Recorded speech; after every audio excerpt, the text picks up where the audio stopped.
Great presentation on criterion reference test versus norm reference test. My name is Tanaya Sachu, and I'll be guiding you through this engaging and informative session. Let me start by introducing my teammates, Dryden Pierce, Anastasia Kalikova, Kel James, Kyra Rabago, and Ariana Post. So today we will explore the strength and weakness of two important types of educational assessments, which is criterion reference test, CRTs, and norm reference test, NRTs, and how each impact learners, particularly those with diverse and neurodivergent needs. Let me start by explaining what these two types of assessment actually are. Criterion reference test, CRTs, are designed to measure how well a learner has mastered a specific set of skills or learning objectives. Instead of comparing a student's performance to others, CRTs assess whether the student meets predefined criteria or standards. These tests are commonly used in educational and therapeutic settings, such as in individualized education programs, IEPs, to monitor progress towards personal learning goals. Norm-reference tests, NRTs, on the other hand, compare a learner's performance to that of a larger group, often of the same age or grade level. Scores are typically expressed as percentiles, showing where the individual stands relative to peers.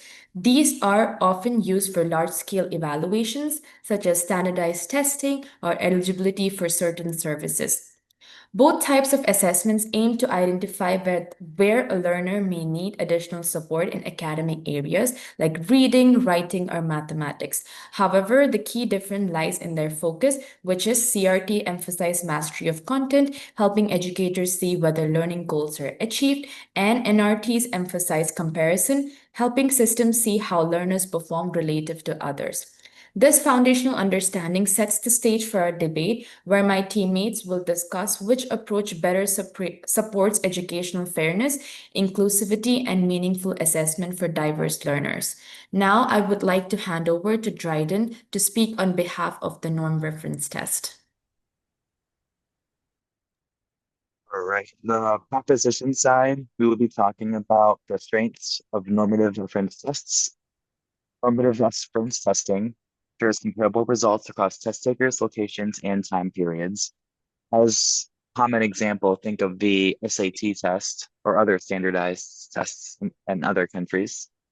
And then third parties like insurance companies are able to use normative tests to determine comparative deficits and strengths to assess areas in need and determine level of services. These are often essential for doing so as to determine level of services. Okay.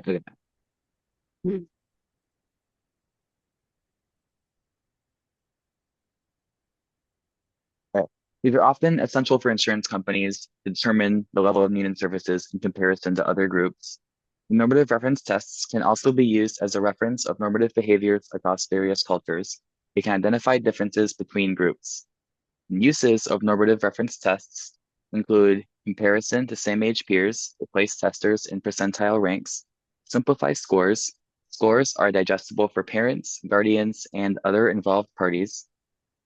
Normative reference tests are easily accessible for test administrators, and they are adaptive to cultural groups. Scores can be based on immediate testing groups or even expanded to broader areas.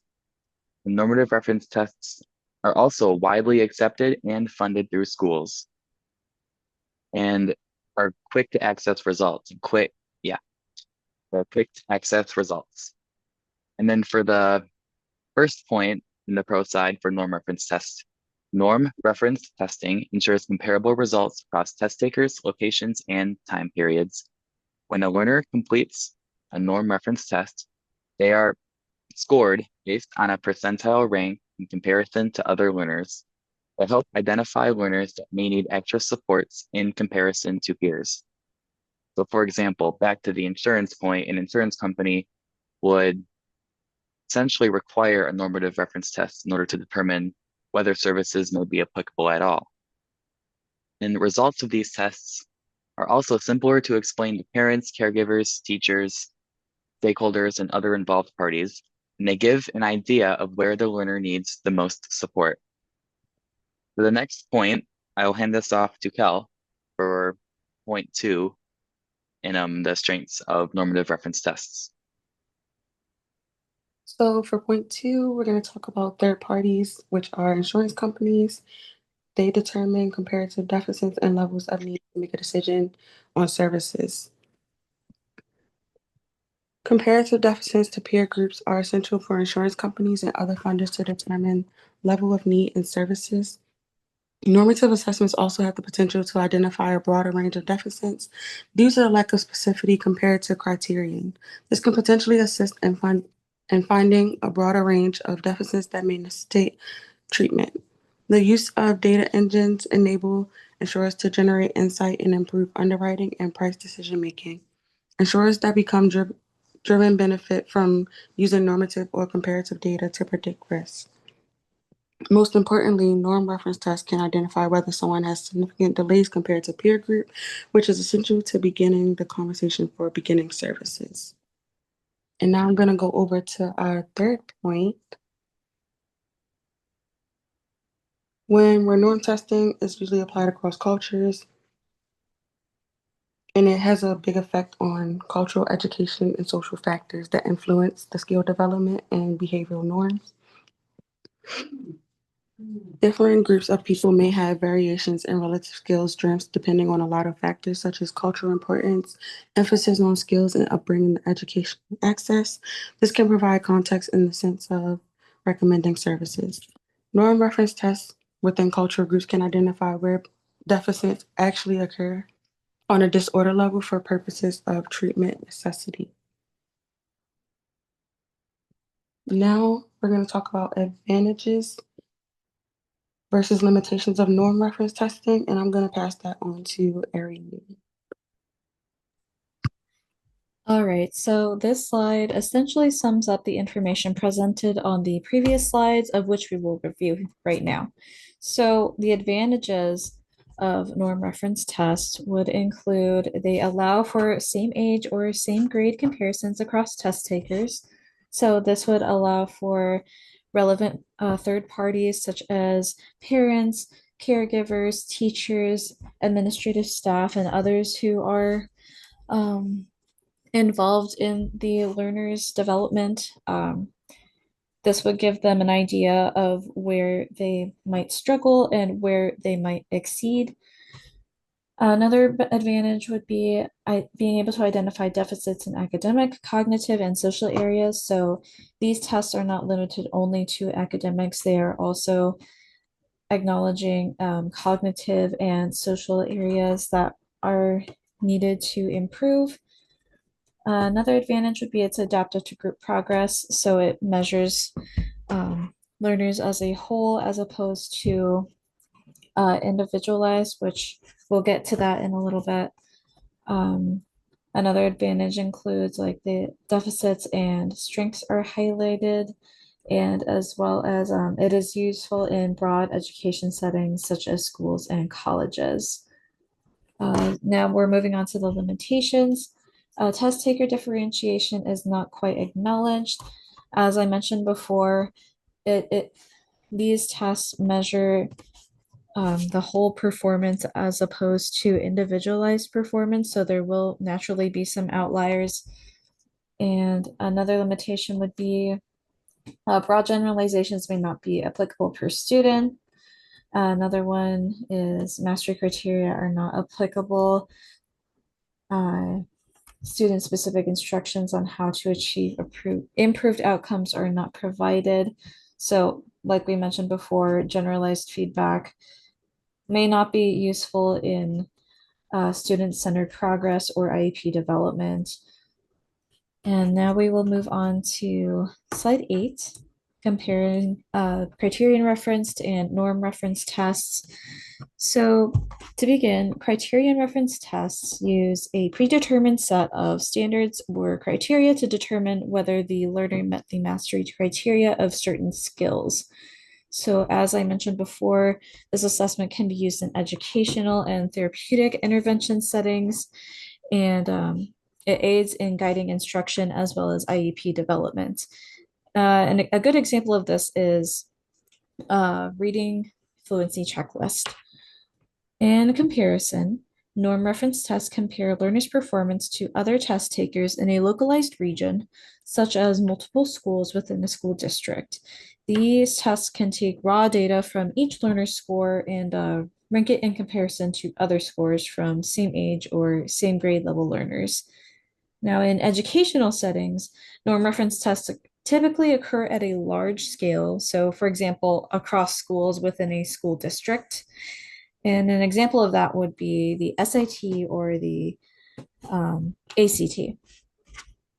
So we will move on to slide 9, which I will pass to my teammate, Tanaya. All right, so speaking about the criterion reference test, let me start by explaining what are some of the benefits of criterion reference test, which is the first visual. The first one would be instructional alignment. Criterion reference test directly measures what has been taught. This ensures that the test reflects the learner's actual instructional goals, making it highly relevant for classrooms and individualized education programs, IEPs. The second one would be growth and mastery. Instead of asking, let's say, for example, how do you compare to others? CRTs ask, have you mastered the skill yet? This focus on mastery supports continuous progress and aligns with the principle of applied behavior analysis, where success is measured by incremental improvements in behavior or learning. The third one is fairness and inclusion. Criterion reference tests are inclusive because they recognize progress based on the learner's own abilities. This approach values neurodiversity and supports learners with autism or developmental differences, helping them demonstrate growth without being unfairly compared to neurotypical peers. The fourth one would be actionable feedback. Teachers and therapists can use criterion reference test results immediately to adjust their teaching or intervention strategies. This makes criterion reference test practical tools for ABA programs where ongoing data collection and real-time decision making are essential. The last one would be broad application. While criterion reference tests are commonly used in schools, they're also valuable in professional training and healthcare settings, including ABA therapy. They help track whether clients have mastered specific social, communication, or adaptive skills. So coming up to our first point in criterion reference test, which is criterion reference test prioritizes individual development. Criterion reference tests are designed to measure how well a learner has mastered specific skills or knowledge rather than comparing their performance to that of their peers. This means the emphasis is on individual growth and mastery of objectives rather than ranking students against a norm group. Unlike non-reference test NRTs, which place students on a percentile scale to show where they stand compared to others, criterion reference tests are directly tied to instructional goals, curriculum standards, or individualized learning plans. Let's look into the study conducted by Popham 2017, which highlighted that criterion reference tests are particularly valuable in educational context because they align closely with what teachers are trying to teach and what students are expected to learn. For example, if a student individualized education program states that they should master following two-step directions, a criterion reference test can be used to assess whether that specific skill has been achieved, rather than comparing the student's performance to peers who may or may not share the same learning goals. For neurodivergent learners, this individualized focus is especially important. Instead of highlighting deficits through comparisons with a typical peer group, criterion reference tests recognize and affirm progress based on the learner's own developmental trajectory. This supports inclusive education by valuing diversity in learning styles and paces. A child with autism, for example, may show meaningful growth in communication skills that would not be visible on a non-reference measure. But criterion reference test can capture and celebrate that progress. In essence, criterion reference tests prioritize personalized development over competition, making them a better fit for contexts where educational equity and affirming neurodiversity are prioritized. Now, I would like to hand over to Kyra to speak about the second and the third point. Thank you, Tanaya. I am going to first talk about how CRT aligns with neurodiversity affirming practices. According to Sylvia and colleagues in 2017, criterion reference tests were found to be especially effective in inclusive education because they highlight both strengths and areas for improvement. What makes this so powerful is that it focuses on each learner as an individual, not how they compare to others. This approach really supports neurodiversity because it values unique learning styles and personal growth rather than conformity to a norm. In other words, CRTs help us celebrate progress, not just performance. For slide number 13, the third point, we are going to be talking about how CRT supports affirming identification. Lash and colleagues in 2020 validated criterion-based autism tools such as the repetitive behavior scales for early childhood, excuse me. What's important about these tools is that they can identify developmental differences earlier and with less stigma, which helps guide more affirming interventions.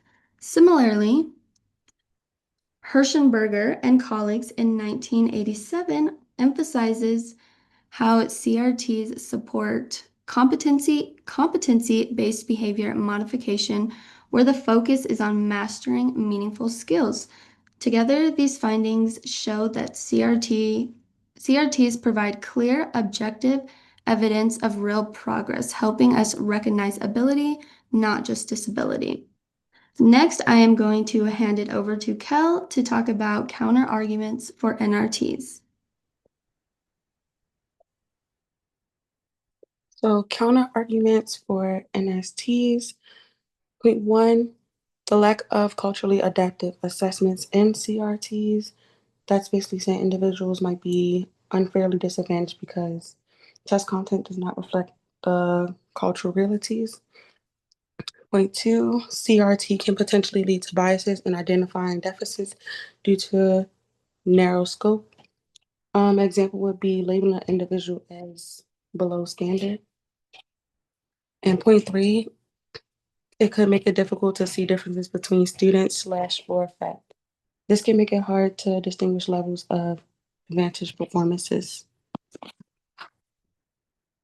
And now I'm going to pass counter arguments for CRTs to anesthesia.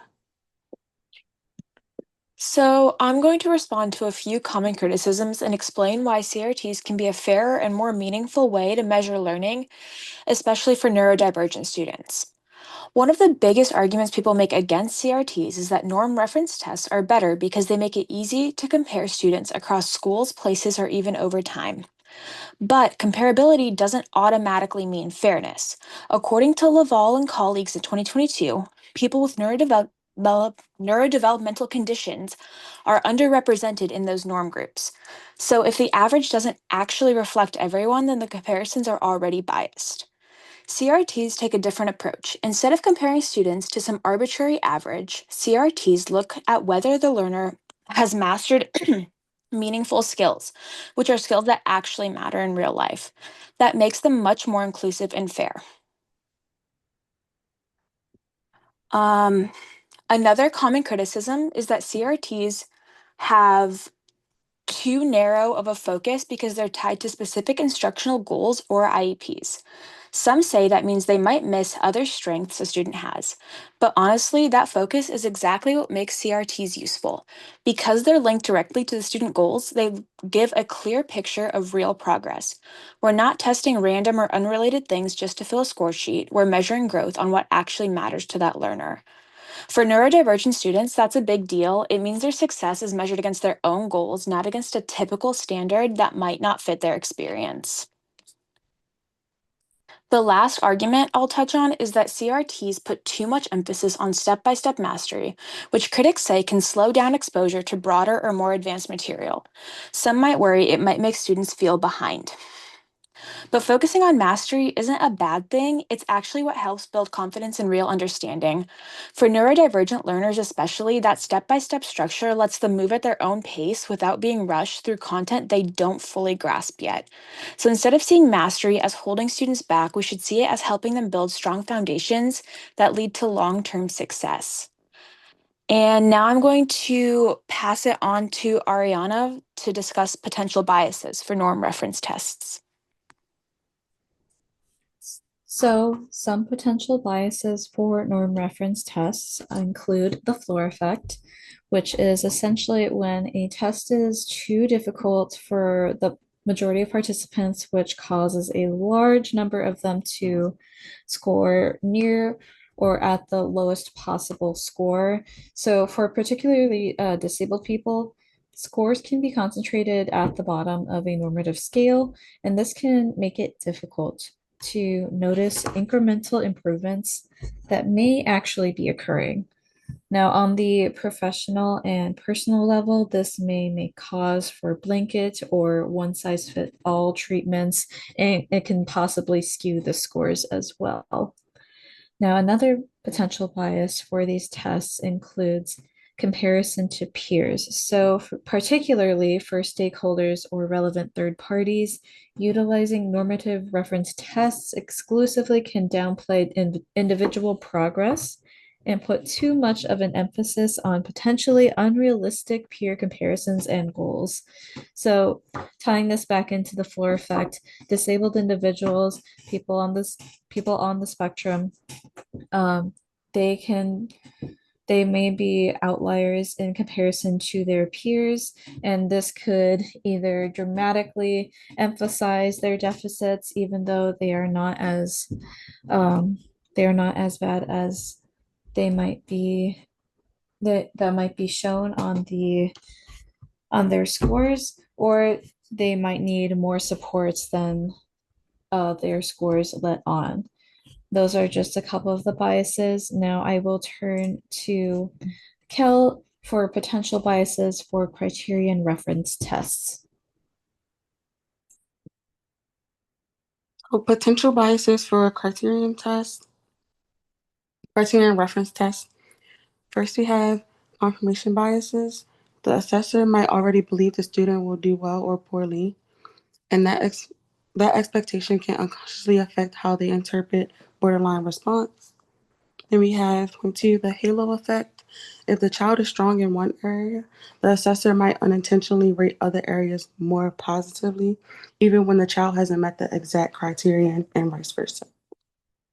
Now we have the narrow scope, where criterion tests can have narrow criteria, which may miss many strengths and or weaknesses during assessment.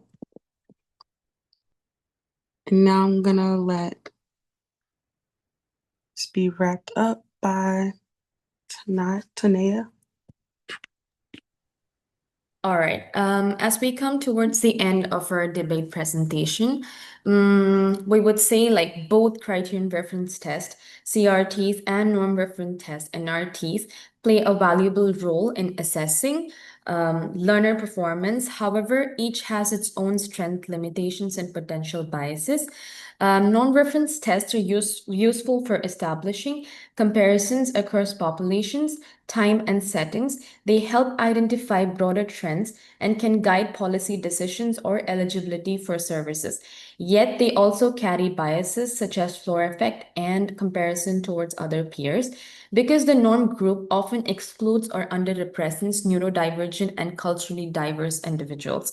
This can make NRTs less fair or accurate for individuals with autism or other developmental differences. Criterion reference tests, in contrast, are much more consistent with the values and methods of applied behavior analysis.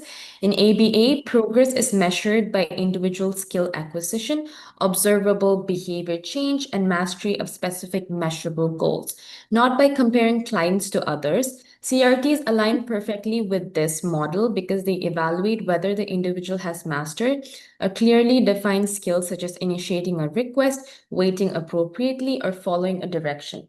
This makes criterion reference tests ideal for IEP developments, program evaluation, and treatment progress monitoring. However, as discussed, even criterion reference tests are not free from bias. Assessors can still show confirmation bias, cultural bias, the halo effect, or expectancy bias, which can influence scoring and interpretation. In ABA practice, these biases can be reduced through objective data collection, inter-observer agreement checks, and culturally responsive assessment practices, ensuring that the data truly reflects the learner's ability and not the assessor's expectations. Ultimately, the consensus among our participants is that a combination of both criterion reference tests and norm-reference test provides the most balanced and ethical approach. Norm-reference test offers useful comparisons and service justification, while criterion reference test captures the personalized progress that ABA values most, observable, measurable, and meaningful behavior change. Together, they create a more holistic, fair, and evidence-based framework for both supporting diverse learners, particularly those with autism and other developmental differences. And thank you all for watching and participating towards our debate presentation. Thank you.